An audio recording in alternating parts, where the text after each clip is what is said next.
Universidad Católica. Perdón, Ali es abogado de la Universidad Católica Andrés Bello, es especialista en Derecho Administrativo de esa universidad, también tiene estudios de doctorado en la Universidad Complutense de Madrid.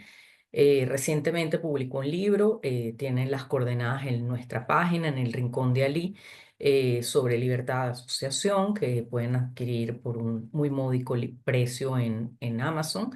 Ese libro, de todas maneras, hay una versión anterior poco menos actualizado, un poco menos amplia en la página de acceso a la justicia y además tiene numerosas publicaciones sobre temas de derechos humanos, temas de derecho administrativo, constitucional, sancionatorio, etcétera, que están también en la página, en su mayoría, en el Rincón de Ali, fundamentalmente. Otras están en la misma página de acceso, en la modalidad de libros virtuales o publicaciones o investigaciones.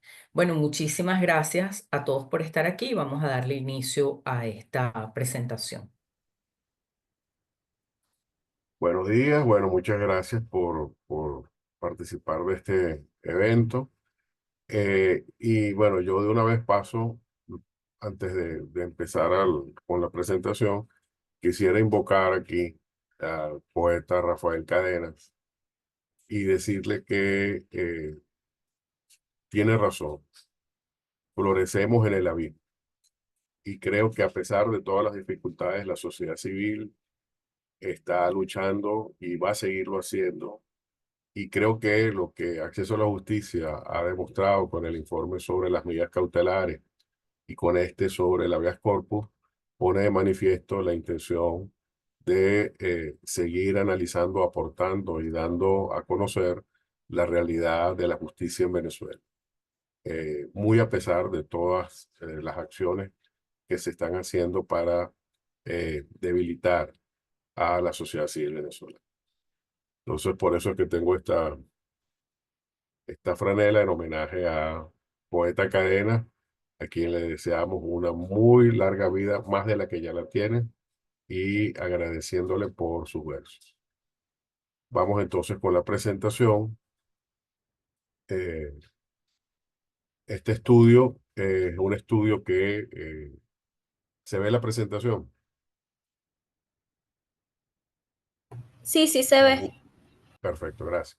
Es un estudio que además yo quisiera agradecer al equipo que lo conformó eh, y porque efectivamente es un equipo que hizo el 99,9% del estudio. Mi aporte fue absolutamente marginal y realmente es un trabajo hecho con mucha profesionalidad, muy técnico, muy claro y de una enorme calidad. Esperemos que este tipo de estudios continúen porque creemos que es necesario que la justicia en Venezuela eh, sea analizada tal y como los cánones técnicos exigen y como las exigencias de los derechos humanos imponen.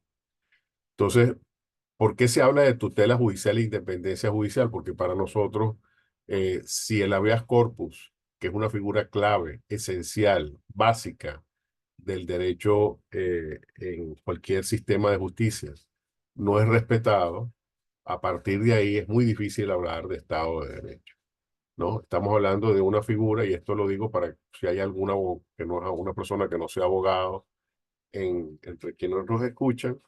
Debo recordar que la figura del habeas corpus es una garantía jurídica según la cual una persona que está detenida debe ser llevada a la presencia de un juez para que éste determine la legalidad o no de esa detención.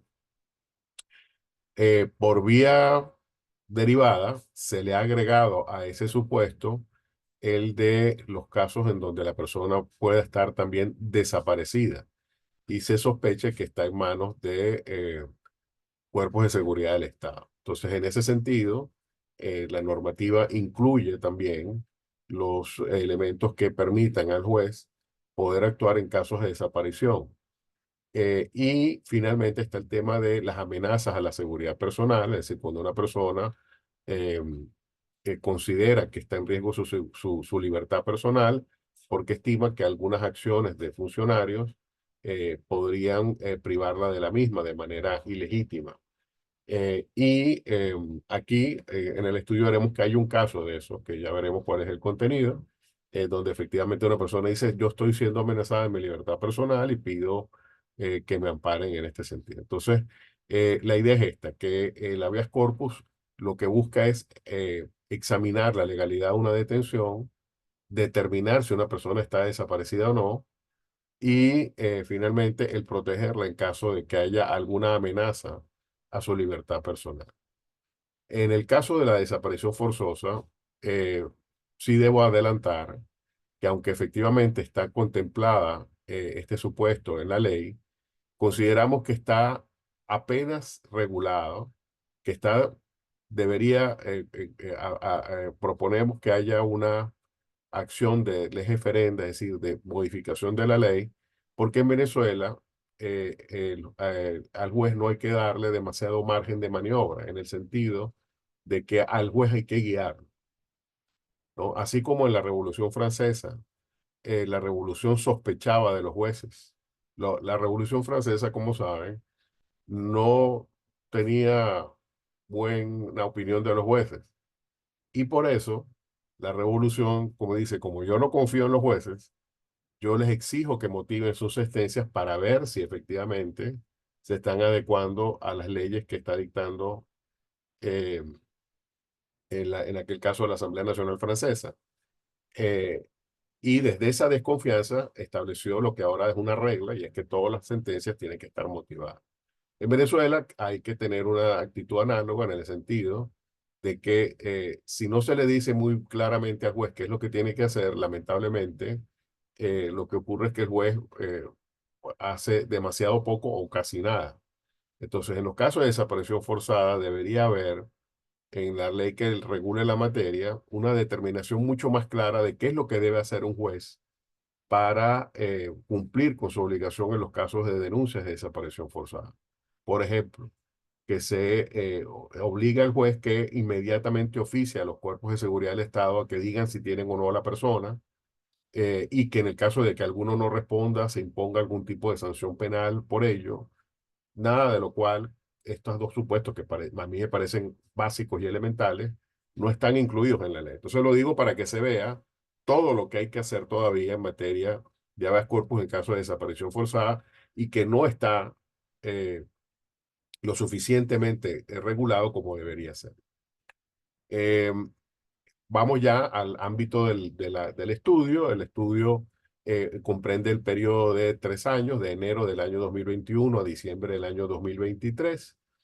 Eh, en ella se incluyen no solamente aquellas decisiones donde se calificó el recurso como habeas corpus, sino todas aquellas otras acciones donde se pedía la libertad de una persona, aunque el accionante no las calificara como tal habeas corpus, pero que en su naturaleza, en su esencia, tenía involucrada la exigencia de liberación de una persona por considerarse que la misma estaba injustamente detenida.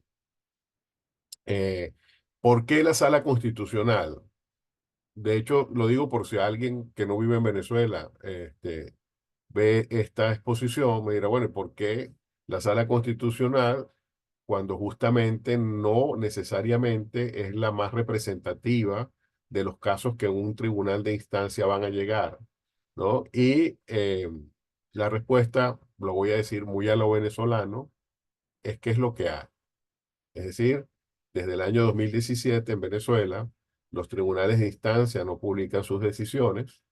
Eso coincidió con unas protestas que hubo en ese año, y a partir de ese año lamentablemente no se han tenido más publicaciones de sentencias, a pesar de que en otras competencias, eh, como niños, niñas y adolescentes, por ejemplo, las sentencias se han seguido publicando. Entonces no hay un motivo técnico, sino que hay, lamentablemente, aparentemente, hay una decisión de que los tribunales penales no publiquen, a pesar de que, como digo, hay otras instancias, hay casos de tribunales mercantiles y civiles que se han seguido publicando en la página web del TCJ sin ningún problema, pero en el caso de los tribunales penales esto dejó de hacerse. Y a pesar de que llevamos ya 8 años, esa situación continúa. Entonces, en visto de esto, no hay otra fuente sobre habeas corpus, eh, sino los que publica la Sala Constitucional. Y por eso, pues, tenemos que limitarnos a a la data que da esa sala, porque es la única disponible. Si hubiera habido algún tribunal de instancia, eh, alguna perdón, algún circuito judicial que publicase su sentencia, pues lo hubiéramos hecho porque eso es lo que lógicamente da un panorama mucho más acotado y más claro, sobre todo de un punto muy particular que es el tema de los presuntos agraviantes, ¿no? Porque claro, en la sala constitucional llegan muchos casos en apelación, como ya veremos. Entonces, por eso es que, digamos, no es lo ideal, pero aún así, esta muestra de la sala constitucional sí pone en evidencia muchas cosas y muchos puntos que son dilucidados también en los tribunales de instancia. De modo que, aunque no es la óptima, sí es una data que da una idea muy clara de cómo está la situación de la habeas corpus en el país y por eso sigue siendo muy válida la utilización de esta información, que es la única que hay en el país sobre esta materia.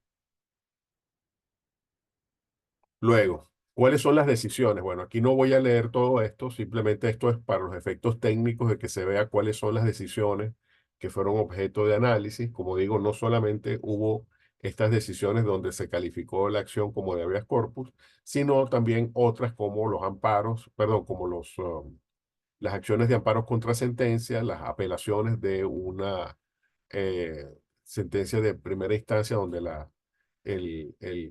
se utilizaba la sala como segunda instancia, decisiones adoptadas con motivo de una acción en la que se acumulan varias pretensiones, una de las cuales, aunque no haya sido calificada habeas corpus, se refiere a la libertad de un detenido, con lo cual en la esencia se vincula a este tipo de procesos. Y aquí hay un punto que yo quisiera destacar, que es el punto 5, que es el de las decisiones adoptadas con motivo de solicitudes de caimiento de medidas privativas de libertad. Es decir, una persona está detenida, ha pasado el lapso establecido por el Código Orgánico Procesal Penal para que esta persona esté detenida, incluyendo la prórroga que la ley exige, eh, que la ley permite, perdón, y aún así la persona sigue detenida. Esto lamentablemente no es algo excepcional y es parte de lo que se incluyó aquí.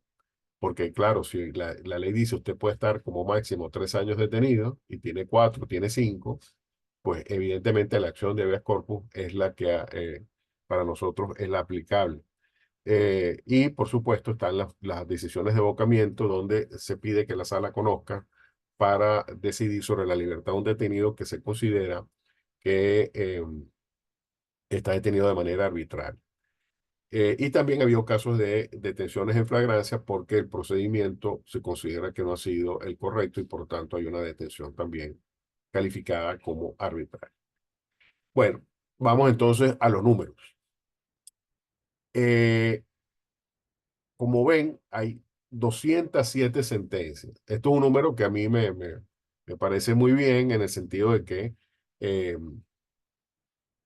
no estoy seguro que en los tribunales de instancia los habeas corpus son muchísimos más, pero el hecho de que haya 200 sentencias en un periodo de 3 años pone de manifiesto cómo el tema de la libertad personal y las violaciones que vienen aparejadas con la misma es algo que es tan recurrente que llega a tener este número de decisiones en la sala constitucional, porque sabemos que es muy difícil llegar ahí, que no todo el mundo tiene los medios, o mejor dicho, que la mayoría de los detenidos no tienen los medios para pagar abogados para llegar a la sala constitucional, y a pesar de eso, hay más de 200 sentencias en este lapso de 3 años.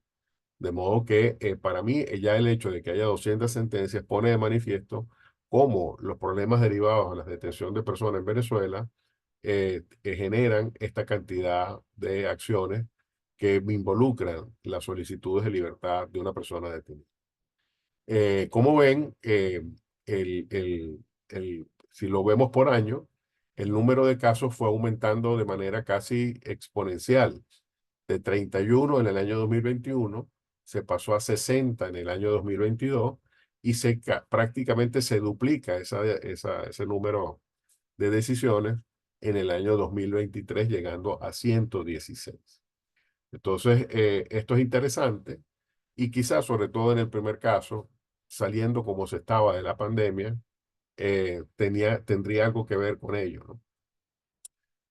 Y consideramos que quizás los últimos dos números son más representativos que el primero, por la razón ya expuesta.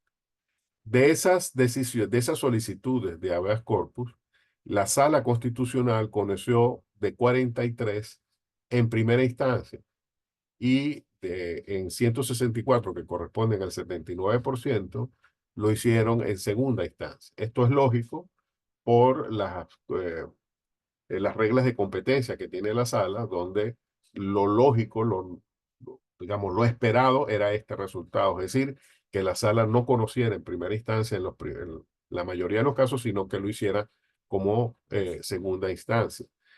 Porque en el caso de primera instancia se trata de casos muy calificados donde en razón del el funcionario o del órgano que es señalado como presunto agraviante, es como la sala puede llegar a conocer. Por ejemplo, algunos de los casos que se mencionan tienen que ver, por ejemplo, con acciones contra un ministro o acciones contra la sala penal.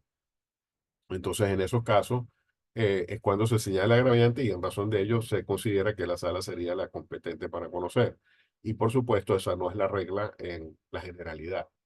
Por eso es que lo normal y lo esperado, y en este caso, pues, se cumplió la expectativa, es que eh, la sala conoció de estas situaciones en segunda instancia en casi un 80% de los casos.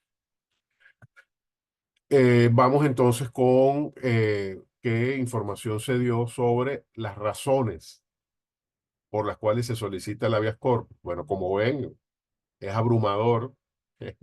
En más de casi un 100%, perdón, casi, en más de un 99% de los casos, eh, se trató de acciones solicitando la liberación de una persona que se considera injustamente detenida o ilegalmente detenida, y solo en un caso se pidió una habeas corpus eh, invocando que había una amenaza a la libertad personal, ¿no? Este caso es un caso bastante peculiar, en donde la persona señala que había sido convocada, es una persona que estaba siendo investigada por violencia contra la mujer, violencia de género, y había sido convocada para ser imputada en razón de esa investigación.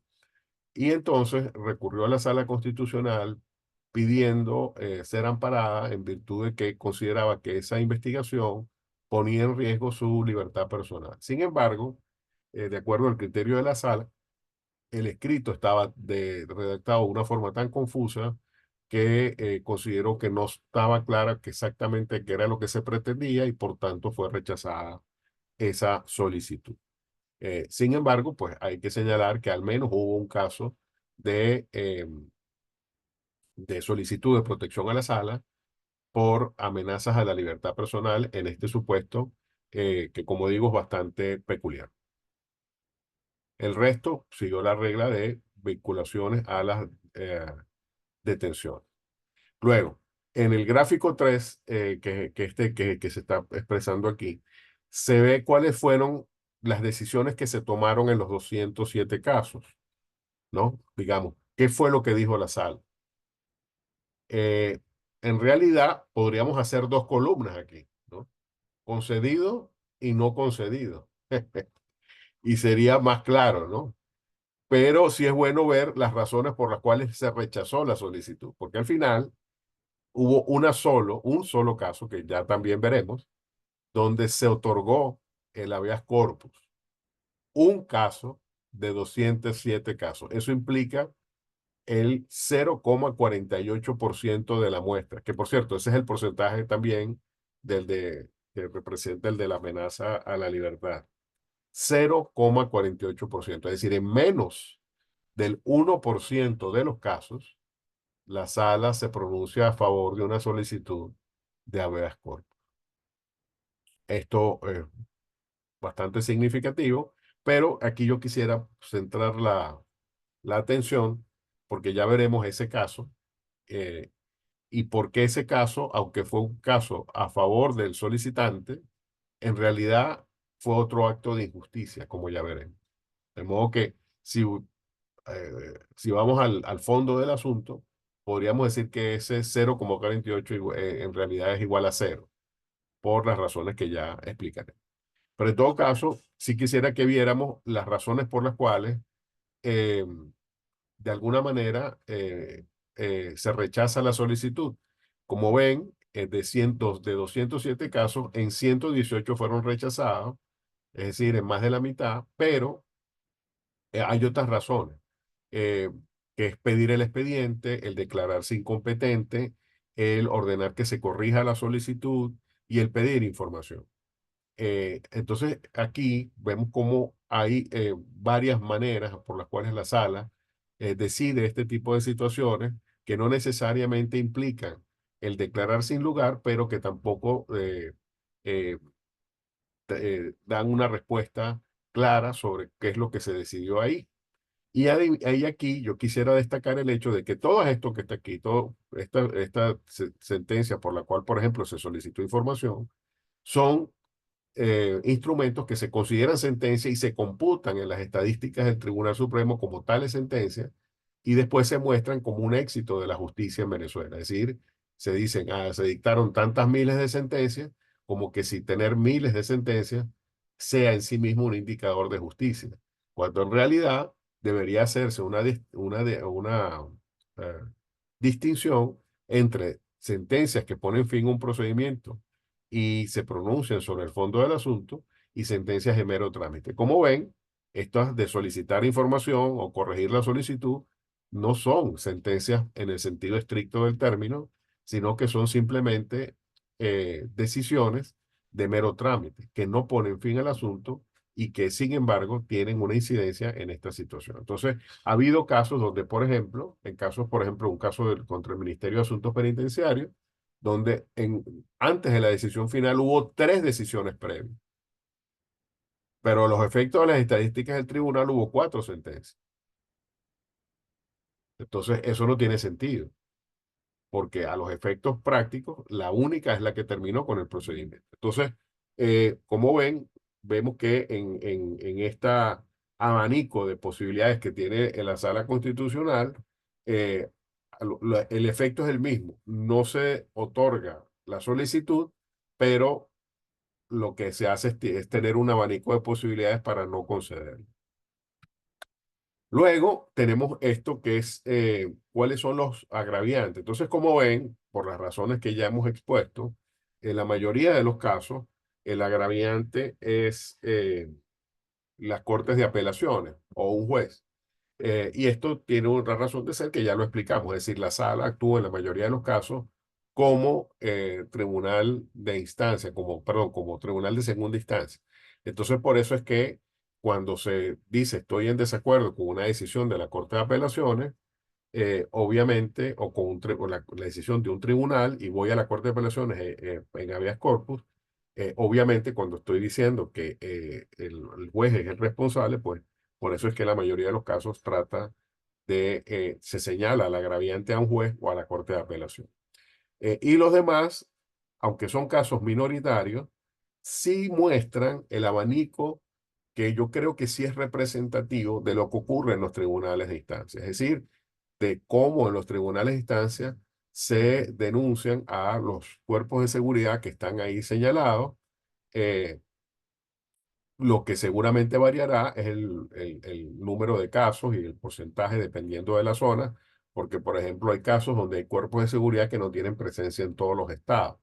Entonces, efectivamente, en un estado, pues habrá más vinculados a uno que a otro, pero lo cierto es que esta lista eh, de presuntos agraviantes, pues bastante representativa de la realidad, ¿no? En la medida en que consideramos que es lo que ocurre. Los números sí son los que no son representativos en la medida en que no sabemos, dependiendo del estado, cuál órgano de seguridad o cuál ente del poder público, del ejecutivo o del ministerio público tiene más casos que otros, pero sí, digamos, en título enunciativo, sí es bastante descriptivo. Y aquí llegamos con lo que es lo que digamos, lo que sería el core, el núcleo del estudio, que es cuánto dura un amparo, una habeas corpus en Venezuela, de acuerdo con esta información que se ha extraído de la Sala Constitucional. Bueno, aquí está, estos son los números, ¿no? Eh, el caso que menos duró 7 días. Y ese caso, que es un caso excepcional y que igual representa menos del 1% de la muestra, eh, aunque pareciera que fue muy rápido, igual viola la ley, porque el habeas corpus en Venezuela debe ser tramitado de acuerdo con la ley en un lapso de 96 horas. Obviamente, 7 días es el doble de eso. De modo que, aún en ese caso excepcional, eh, pues no se cumple con la ley. Pero la regla, digamos, lo que lamentablemente es lo que ocurre, es el promedio. Y el promedio habla de 733 días, que yo estuve sacando la cuenta ahorita, es 2 días más, o 1 o 2 días más, que 2 años, ¿no? Entonces, si multiplicamos, que lo tenía, si 2 años son 730 días, es decir, estos son, sí, un poquito más de 2 días para de más de 2 años. Entonces, el promedio de un caso de habeas corpus es de 2 años, la mediana es de 574 días, y el valor máximo, o sea, hubo un caso que duró 2.891 días. Eso implica casi 8 años, son 7,9 años, ¿no? Entonces,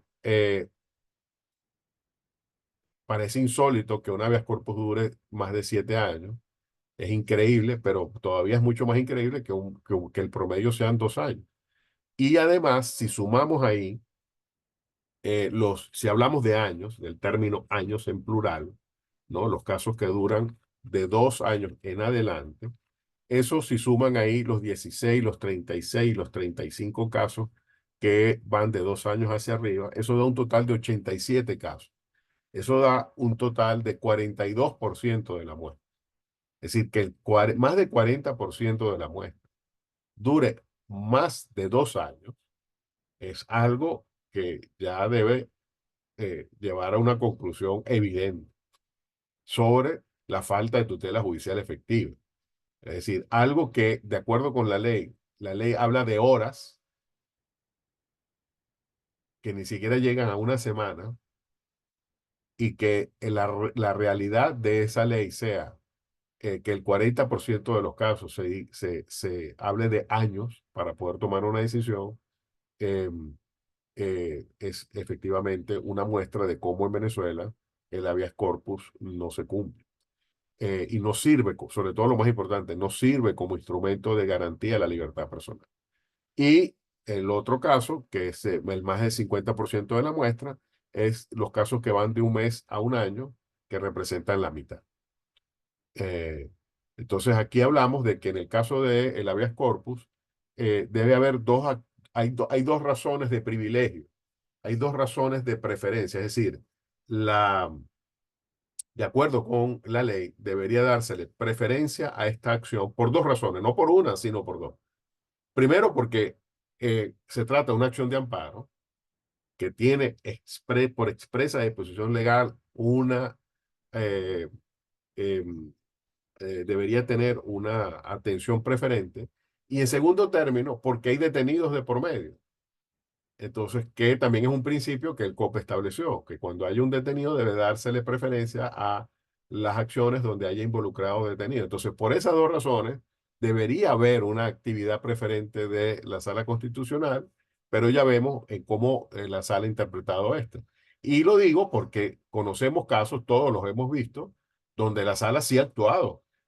Hay casos donde la Sala ha actuado el mismo día que se le ha solicitado algo, ¿no? Ha habido solicitudes presidenciales que han sido atendidas el mismo día que se han hecho.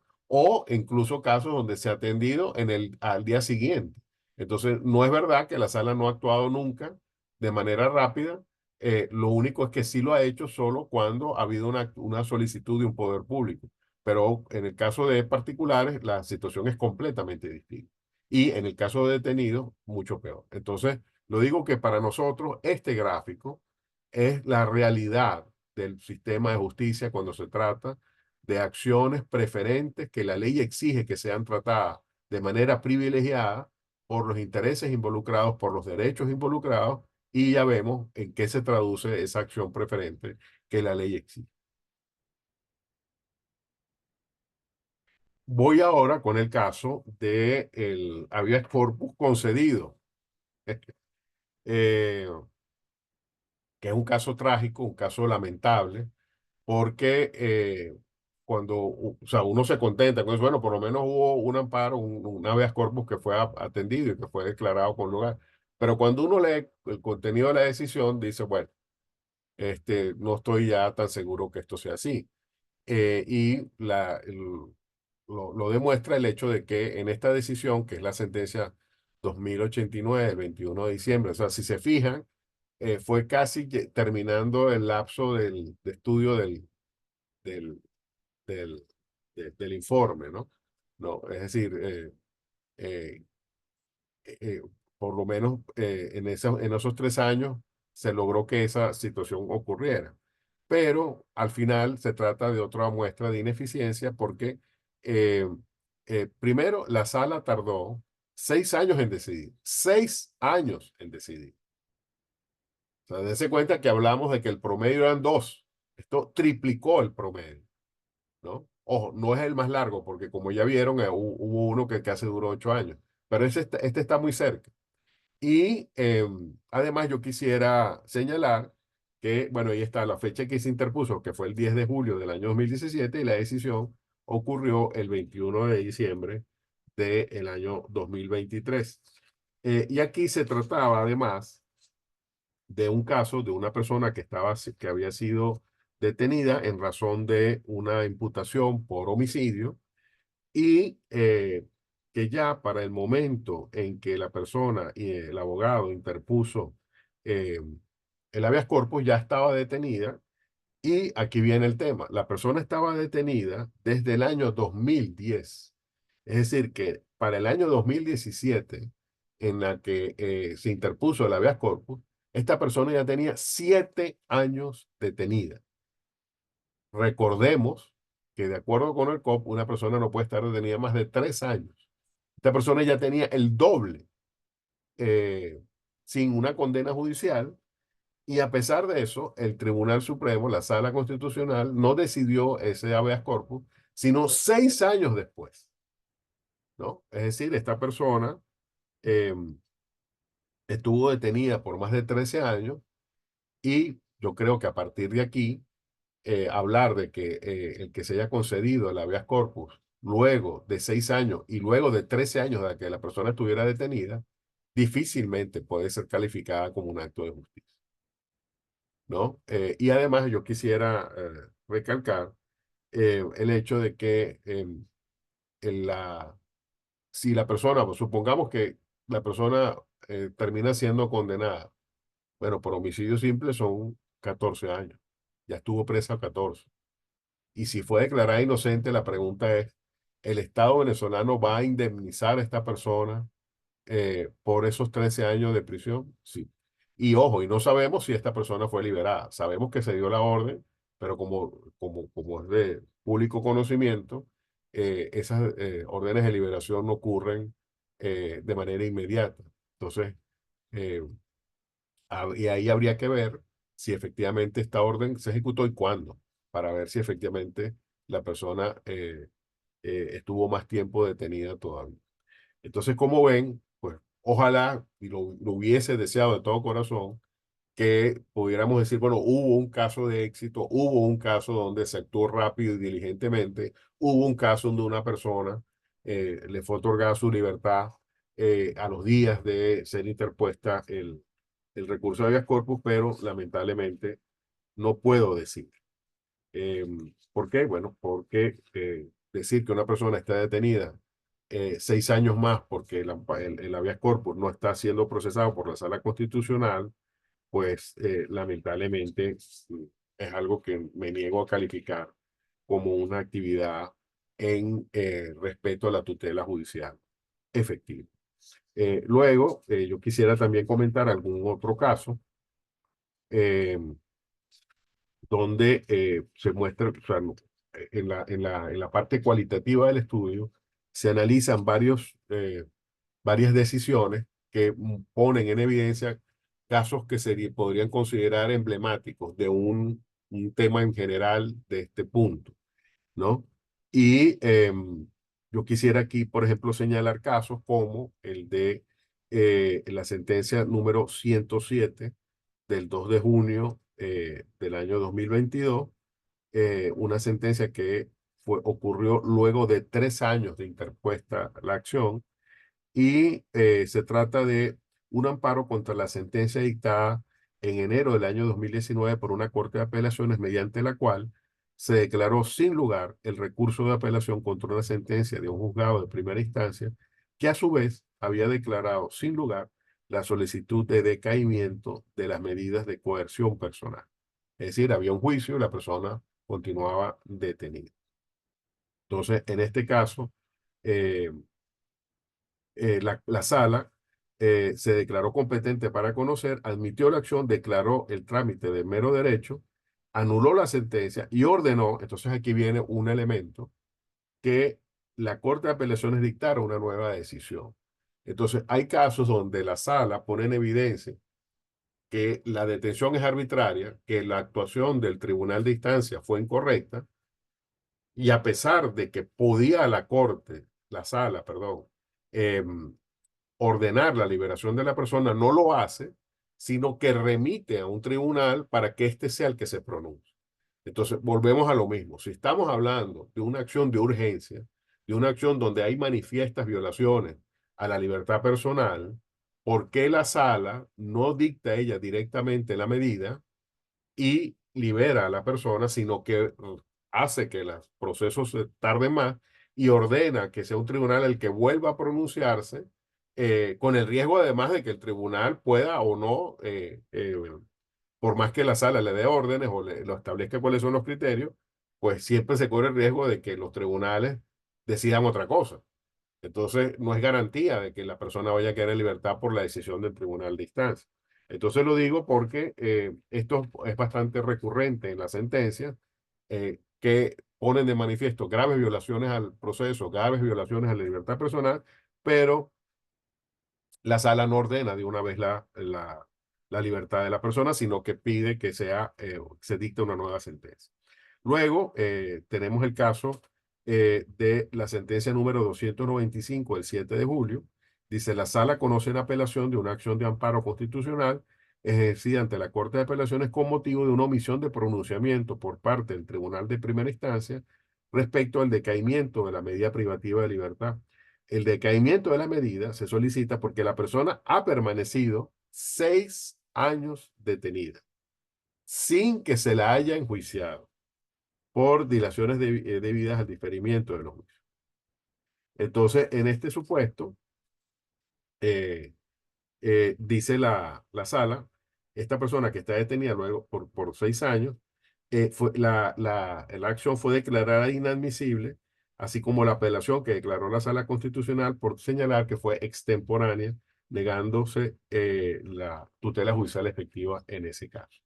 Otro supuesto es el de la sentencia eh, número 318 del 13 de julio del año 2022, donde varias personas que fueron detenidas por funcionarios policiales permanecieron privadas de libertad por más de 48 horas sin que se celebrara la correspondiente audiencia. El habeas corpus fue declarado improcedente porque para la fecha en que decidió ya se había celebrado la audiencia oral de presentación y el tribunal había quitado la medida de privación de libertad, lo que para la sala implica que ya no hubo lesión a la libertad personal, a pesar de que ese acto se hizo luego del lapso constitucional. Entonces, una vez más, esto es un criterio que ya hemos visto también en numerosos casos, y es que aunque el acto de presentación se haga muchísimo después, días e incluso semanas, luego de la detención de la persona, el hecho de que se celebre la audiencia elimina, de acuerdo con este criterio jurisprudencial, todos los vicios previos y lo que era ilegal, lo que era arbitrario, se convierte, de acuerdo con este criterio, en una actuación legítima, que lo que por supuesto no puede ser, ¿no?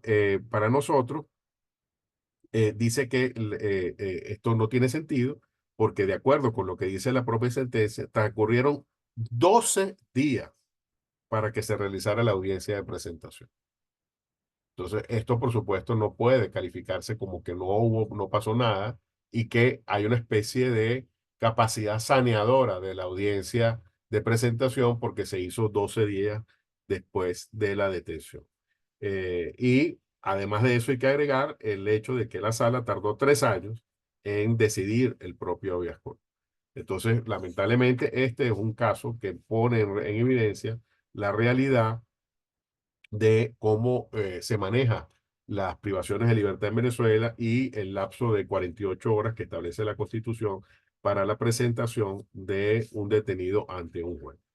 Y termino con un caso que es el expediente 21-593, que es un caso donde, que también es un caso bastante común, y por eso lo pongo como ejemplo, donde hubo una orden de excarcelación por parte de un tribunal, ¿no? Es decir, se libró la orden de excarcelación el 10 de septiembre del año 2021 y ojo, vean por qué se da la orden de excarcelación.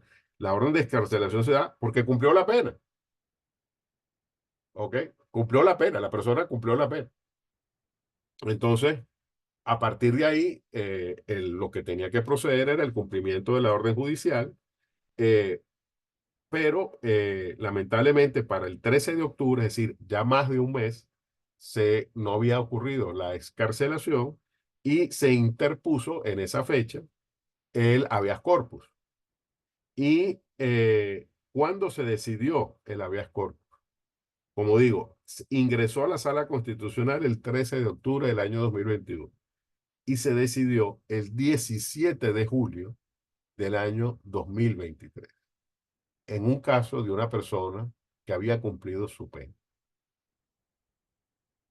Y, por supuesto, se declaró sin lugar, se declaró inadmisible, en este caso, no sin lugar, sino inadmisible, que al final es lo mismo, los efectos prácticos, porque la sala señaló que al momento en que se dicta la sentencia ya había sido cumplida la orden de excarcelación. Entonces era inadmisible porque ya había sido la persona. Entonces, claro, aquí esto es algo que pone de manifiesto las contradicciones del sistema de justicia, porque en una acción donde debió haberse actuado de inmediato porque había una orden judicial donde se hablaba del cumplimiento de la pena, lo que ocurrió es que tardó tanto la Sala Constitucional en pronunciarse que finalmente, en algún momento, el Ministerio de Asuntos Penitenciarios dio la libertad. Y esto, pues, realmente es lamentable porque eh, previo a la declaratoria, lo que ocurrió es que hubo unas decisiones donde se pedía información a ver si se había o no cumplido y para el momento en que se dio la información todavía eso no había ocurrido. Entonces, el hecho de que ante una orden judicial sea el propio Tribunal Supremo el que no proteja la orden judicial, que es el que debería hacerlo. Es decir, bueno, si hay una orden judicial, usted tiene que cumplirla y no esperar en este caso 10 meses para hacerla cumplir, pues esto pone de manifiesto otro de casos emblemáticos donde a pesar de que hay una razón clara, evidente, manifiesta por la cual la persona tiene que ser liberada, esta no ocurre y el Tribunal Supremo no le da un trato preferencial y rápido a ese trámite, sino que pasan meses hasta que finalmente decide sobre este tema. Por eso es que, aunque el marco normativo, y con esto ya pasamos a las conclusiones del estudio, yo les pido que lean los casos, porque hay varios casos más que se señalan y que por razones de tiempo no paso a analizar, eh, y que ponen de manifiesto esta situación. Ah, bueno, disculpen, de las conclusiones, sí quisiera hacer un breve inciso sobre las desapariciones forzadas. Disculpe. Eh, el tema, hay dos casos donde se habla de desapariciones forzadas. Obviamente, no podemos decir si eso es o no representativo eh, desde el punto de vista estadístico, numérico, pero sí podemos decir que sí es representativo en el punto de vista cualitativo, porque sí hay denuncias. Basta ver las estadísticas que publica Foro Penal, donde lamentablemente cuando dice hay tantas personas detenidas en Venezuela, hay un asterisco que dice, bueno, y en 50 y tantos casos, pues no sabemos dónde está la persona, ¿no? No se sabe dónde está. Eso es un caso de desaparición forzada. De modo que no son ni uno ni dos, son, de acuerdo con esos números, son más de 50. Y esa realidad que lleva ya mucho tiempo ocurriendo está representada por estos dos casos que, como digo, aunque estadísticamente no sean representativos, sí ponen de manifiesto la existencia de un problema. Entonces, en este caso, puedo hablar de la sentencia número 775 del 18 de octubre del año 2022, donde el abogado denunciante señaló que su defendido, un hombre, sus defendidos, porque eran dos, un hombre y una mujer fueron detenidos el 8 de septiembre del 2020 sin orden judicial, sin estar en flagrancia y donde no se ha informado sobre el sitio de su detención, aunque luego sí indicó un sitio de detención. Entonces entiendo que en un momento no lo supo y luego sí se enteró. Pero para mí eso ya basta. Es decir, aunque tú te enteres luego de dónde está la persona detenida, el hecho de que no lo hayas sabido y eras el abogado de esa persona es ya en sí mismo un supuesto de desaparición forzada. Y esto se dijo en el escrito, eso está citado por la propia sentencia de la Sala Constitucional y lamentablemente ante esta grave denuncia, la Sala no hizo ninguna acción que fuera compatible con esa denuncia, en el sentido de, por ejemplo, pedirle al Ministerio Público que investigase para verificar qué había ocurrido sobre esa denunciada desaparición. Eh, y en este caso, además, se señaló que la audiencia no había sido realizada dentro del lapso y que incluso eh, no había ocurrido. Entonces, aquí lo que la sala alegó era que no había ocurrido, sino que se había diferido, ¿no? Entonces, obviamente, eh, al final de lo que se trata aquí es si se hizo o no se hizo y si se hizo en el lapso. Y creo que sobre ese tema, pues todos estamos claros que fue lo que ocurrió ahí. Luego, el otro caso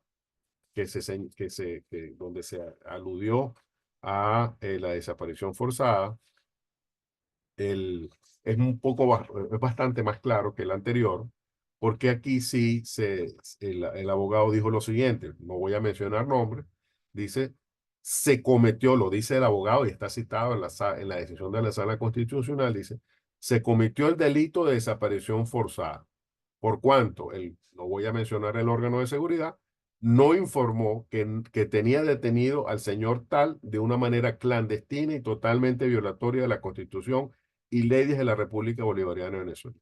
Hecho este omitido en un acta policial, tal y como se encuentra previsto en la ley adjetiva penal. Se violaron los derechos del imputado y se simuló una detención en fecha posterior cuando el mismo se encontraba clandestinamente detenido, esposado, torturado y con una especie de capucha color negro con el solo fin de impedirle ver a sus captores. Insisto, esto está en una sentencia de la Sala Constitucional. La denunciante no indicó el tiempo que duró la desaparición forzada y luego señaló que en la presentación ante un tribunal de control aparecía un acta de imputación cuyas firmas señala que son falsas. Por eso pidió la nulidad del proceso ante la sala cuando interpuso el recurso de amparo contra el tribunal de control. La Sala Constitucional en su decisión se declaró incompetente y señaló que debía conocer del mismo la Corte de Apelación. Creo que sobran los comentarios sobre esta decisión donde se denunció, como ven, no solo desaparición, sino también tortura. Y ahora sí, podemos pasar a las conclusiones. En Venezuela se violan los derechos de la libertad personal, a la tutela judicial efectiva y al debido proceso de quienes solicitan un habeas corpus. El procedimiento de habeas corpus debe ser accesible, sin formalismo, célere y ofrecer garantías de una decisión justa, así como de su ejecución. Nada de eso se cumple en el país. El principio de celeridad y atención preeminente se viola de manera constante. Es excesivo el tiempo que transcurre desde el ingreso hasta que se decide y que en más de 300 fallos hay una decisión que ordenase la liberación pone de manifiesto la gravedad de la situación. Que además, como vimos, una vez analizada la decisión individualmente considerada, es otra forma de injusticia. Tan grave como lo anterior es la inacción de la Sala Constitucional ante denuncias de desaparición forzada, prefiriendo al efecto tomar decisiones formalistas. La vocación garantista del derecho humano a la libertad personal consagrada en la Constitución y las leyes no se corresponde con la interpretación de la jurisprudencia de la Sala Constitucional, donde prácticamente ninguno de los solicitantes de habeas corpus obtuvo tutela judicial, ni siquiera cuando lo solicitado era la ejecución de una orden de excarcelación ya dictada por un tribunal de instancia. Bueno, muchas gracias por su atención y si hay alguna pregunta, son bienvenidos.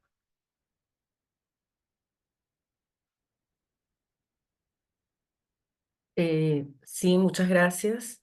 Si alguien quiere hacer una pregunta, puede levantar la mano o también escribirlo en el chat.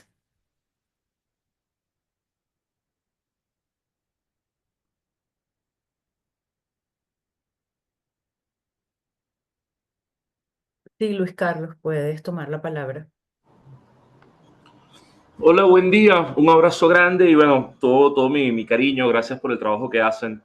Yo lo que quiero saber, Ali, es que si es posible a través de todos estos documentos que ustedes han tomado, 3 años, si es posible elaborar un mapa de actores responsables, porque siento que es, es como una violación tan profunda que ya no es solamente el policía que lleva preso o el cuerpo policial que tiene a la persona desaparecida, es que todo el aparato participa en la desaparición de personas.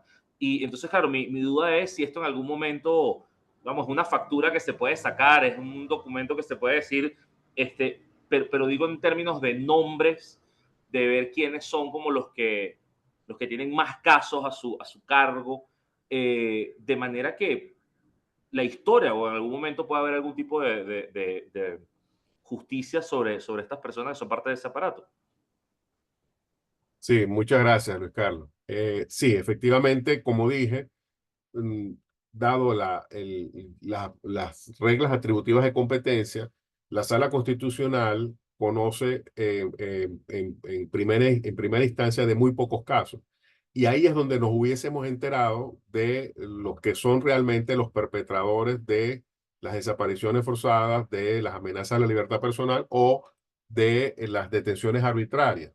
Y por eso puse el gráfico para que se viera que, bueno, de 200 casos, 173, el presunto agraviante son los tribunales, porque claro, se señala es que el tribunal tal no me hizo caso, el tribunal tal no liberó, entonces él es el agraviante, pero en realidad yo estoy seguro que ese tribunal está en realidad conociendo de una denuncia previa de un X órgano de seguridad del Estado.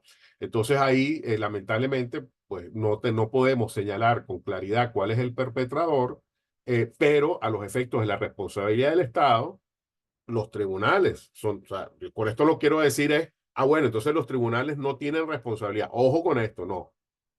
Lo que no sabemos es la última responsabilidad, porque la última responsabilidad siempre es la que detiene a la persona. Pero quienes conozcan de habeas corpus y no actúen de acuerdo con lo que dice la ley y los principios involucrados a la libertad personal, de proteger la libertad personal, también son responsables. Esto es una cadena, ¿no? Entonces, así como se habla de cadenas de mando en vía administrativa, en este caso hay una cadena de responsabilidad en ámbito judicial cuando un juez, viendo que hay una actuación de un cuerpo de seguridad, no actúa, no libera, no ordena, o sobre todo si hay una orden incluso de él mismo diciendo libera a esta persona porque cumplió su pena y no hace nada, ¿no?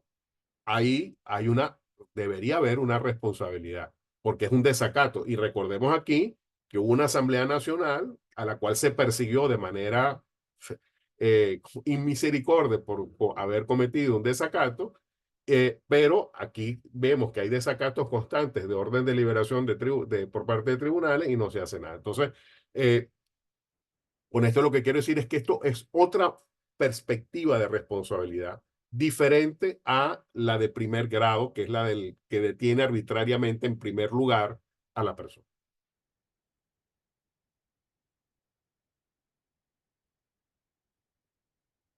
Sí, yo quisiera agregar algo. En estos casos no se tomaron en cuenta nada más casos, vamos a decir, de personas que son detenidas arbitrariamente por razones políticas, sino también se tomaron casos, por ejemplo, en que hay personas que presuntamente han cometido un delito y son detenidas. Sin embargo, en esos casos pasa el plazo previsto por la ley para hacer el proceso y se da lo que en derecho penal se llama, o sea, se debería dar lo que se llama la solicitud, o sería procedente la solicitud de decaimiento de la medida judicial preventiva de libertad, y sin embargo, eso prácticamente debería ser automático, que se otorgue, y sin embargo no se otorga. Entonces los abogados no saben qué hacer porque ya pasaron 3 años sin que haya juicio, ni haya condena, ni nada, y entonces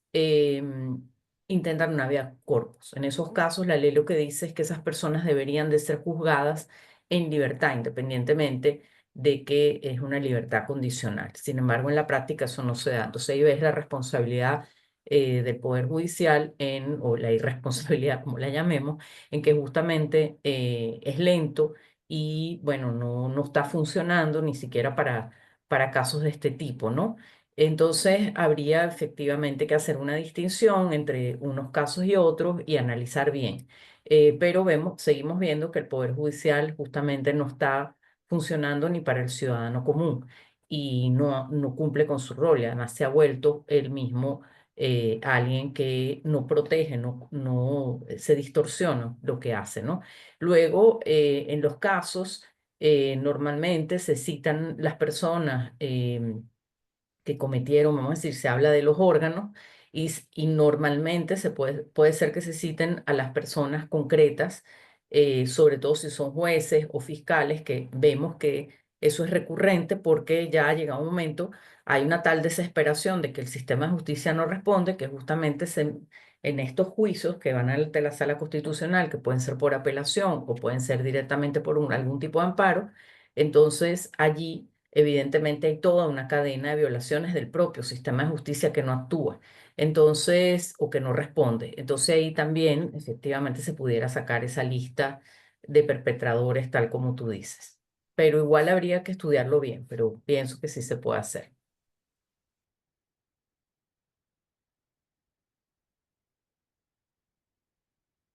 Creo que hay más preguntas. En el chat dice, puede haber un caso en que se denuncia a varios agravantes. Sí, efectivamente, hay casos, me lo comenta aquí un compañero, sí, hay varios casos donde se dice la Corte de Apelaciones y el órgano tal, es verdad, ha habido casos que eso ha ocurrido. Y yo también quisiera hacer un señalamiento de que otra prueba, que digamos que esto es aparte del habeas corpus, ¿no? Pero también en exceso hemos determinado que hay muchas solicitudes de abocamiento ante la sala penal, ¿no? Entonces, ¿qué significa el abocamiento? Bueno, que quieren que la sala conozca del caso directamente. Y nos llama la atención que haya tantas solicitudes pidiéndole a la sala que conozca. Y al final, la conclusión que hemos sacado es que los tribunales penales tienen unas actuaciones tan contrarias al respeto de los derechos humanos que hay abogados que dicen, mira, si me vas a matar, que me mate la sala, pero ahorremos el tiempo, ¿no? Es decir, renuncio a los tribunales de instancia y que si me vas a condenar, que me condene la sala, pero que me haga esto de una vez y no pasar por el viacrucis de unos tribunales donde los juicios van, vienen, se reponen, se tal, y hay una pérdida total de confianza. Entonces, el hecho de que haya tantas solicitudes de abocamiento pidiéndole a la sala que conozca en primera y única instancia de un caso, habla y esto viene de varias regiones del país, donde los abogados dicen, yo prefiero que haga una única instancia, pero se termine de decidir esto, a pasar por el viacrucis de unos tribunales que lo que hacen es alargar de manera eterna unos juicios mientras las personas están detenidas. Y yo también quisiera hacer alusión a un caso donde, estando involucrado eh, el tema de la libertad personal, la sala no decidió, y eso tiene que ver con casos que no comenté, que son los casos de extradición, que hay varios, donde por diversas razones, por ejemplo, Venezuela no tiene relaciones con tal gobierno que pidió en extradición a una persona. Entonces, como el gobierno con el cual no se tienen relaciones diplomáticas no responde, entonces la persona sigue detenida. Entonces ahí hay un limbo porque no hay manera de solucionar, porque si el gobierno que pidió a esta persona, esta persona fuera extraditada, sea liberada y no lo es, porque por un tema administrativo, ¿qué sentido tiene que la persona siga detenida? Entonces, lo digo para que se ponga de manifiesto otras consecuencias que se derivan de este tema de rompimiento de relaciones, donde personas que deberían ser extraditadas no lo son por temas más políticos que jurídicos.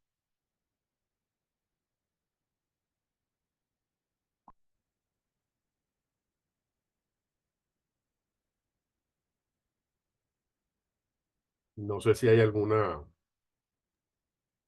Sí, yo estoy de acuerdo con lo que pones, Luis Carlos, ahí, que es peor que no tener un sistema judicial, porque al final del día pareciera que justamente es lo que estamos viendo, que el sistema judicial se transforma en un perpetrador en sí mismo, que es lo que dijo la misión de determinación de hechos en su informe de 2021, y de alguna manera más informes con la información que da y lo mismo que a que se refiere el alto comisionado demuestra eso, y es parte del aparato represivo.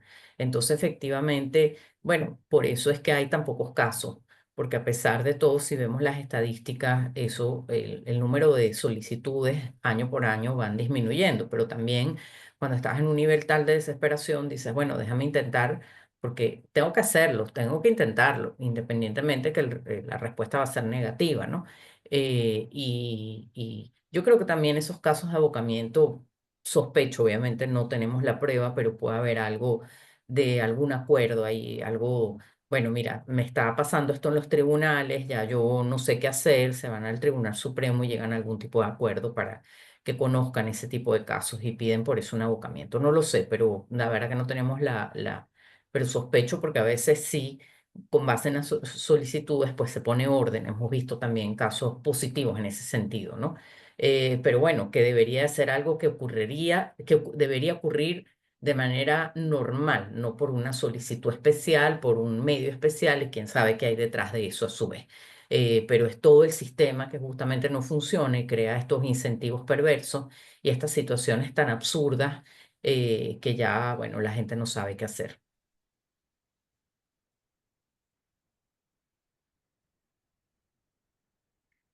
Y Bueno, bueno, quisiera terminar con sí. leer un caso donde dice, se declaró en la sentencia 585 el 30 de mayo del año 23, dice, se declaró incompetente para conocer la acción de habeas corpus ejercida contra el Tribunal de Primera Instancia en funciones de control.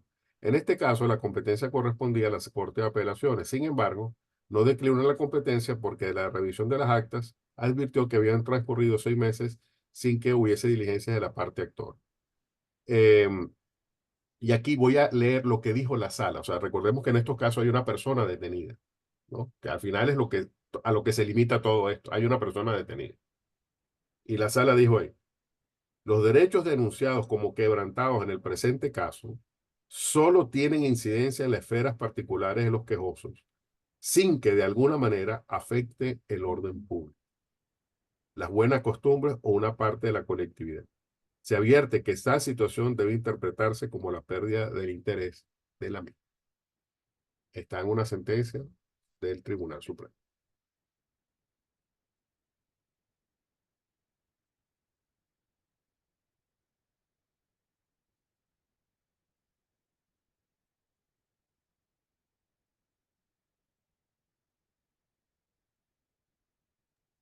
Bueno, muchísimas gracias. Yo diría entonces que demos por concluido este evento. Gracias a todos por estar, por participar, por sus preguntas, a Ali por la ponencia excelente que hizo y muy clara con la presentación, al equipo que apoyó y que llevó a cabo esta investigación.